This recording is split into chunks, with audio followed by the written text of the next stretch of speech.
Early days, of course, Phil. There's a long, long way to go, of course, but it does really seem as though it's going to be a Verstappen versus Charles Leclerc battle for the championship this season. Just less than 6 tenths between them today, and it was an incredible battle. I mean, we mentioned how the DRS down the pitch straight has been so crucial, and seeing them both slow into an absolute crawl, locking their tyres up just to avoid giving the other DRS. Some people might think that's a bit gimmicky, and it means that the DRS is quite powerful. But I love seeing stuff like that. I love the tactical battle at 200 miles an hour. It's fantastic to see. Yeah, and the two of them seem, as for now, to respect each other, George, and it's good. Positive battle, at least early on in this season. And it's something where when you consider a lot of the stuff that's been going on this weekend outside of the actual race itself, being able to focus on this head-to-head battle and what seems to be the likely scenario for the majority of the season. These two guys who are the next generation of Formula One, Ferrari, of course, believing in Charles Leclerc for so many years and finally giving him a car that he can compete with.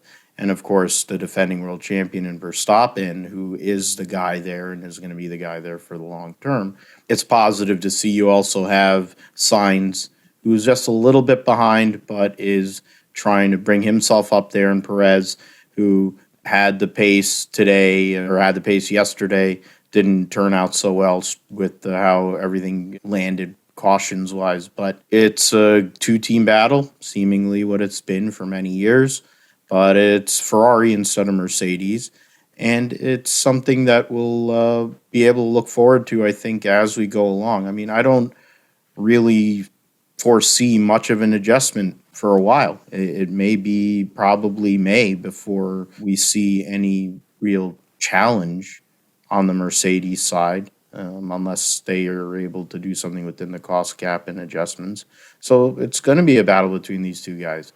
And what will happen? How will they drive each other? Will it devolve into what it ended up being last year? Or will they respect each other through the entire season and we'll have a pretty straightforward fight?